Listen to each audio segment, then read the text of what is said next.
ইরানের আদর্শ নেতা খামেনি বলেছেন, শেষ ত্যাগ করার সময় তোমরা ভয় পেও না, আল্লাহ আছে। আমাদের প্রত্যেকটা মুসলিমের এমন হওয়া উচিত, আমাদের আল্লাহকে ভয় করা উচিত, কারো সামনে মাথা নত করা উচিত নয়। আমরা কোনো কোনো ইসরায়েলের কাছে আমরা মাথা নত করবো না। আমরা মুসলিম, আমরা এক আল্লাহকে ভয় করি।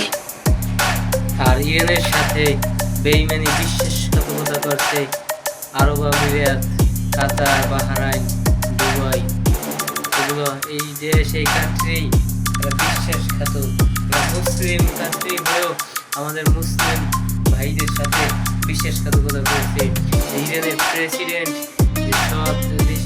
সৎ একজন ভালো নেতা, আদর্শ নেতা, সাহসী নেতা, তার সাথে বেইমানি করছে, বিশ্বাসঘাতকতা করছে। এই কাত বাহারা তাদেরকে কখনোই আসলে ছাড়া যায় না, ভাবা যায়। তারা মুসলিম কান্ট্রি হয়ে মুসলিমদের সাথে বেইমানি বিশ্বাসঘাতকতা করে, তাও আবার আমেরিকার সাথে হাত মিলায়।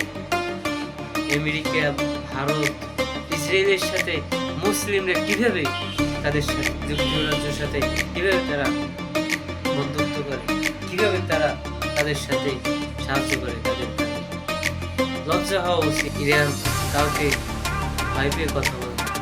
Iran is powerful country, Muslim is powerful. ইনশাআল্লাহ বিজয় একদিন আমাদেরই ধর্ম।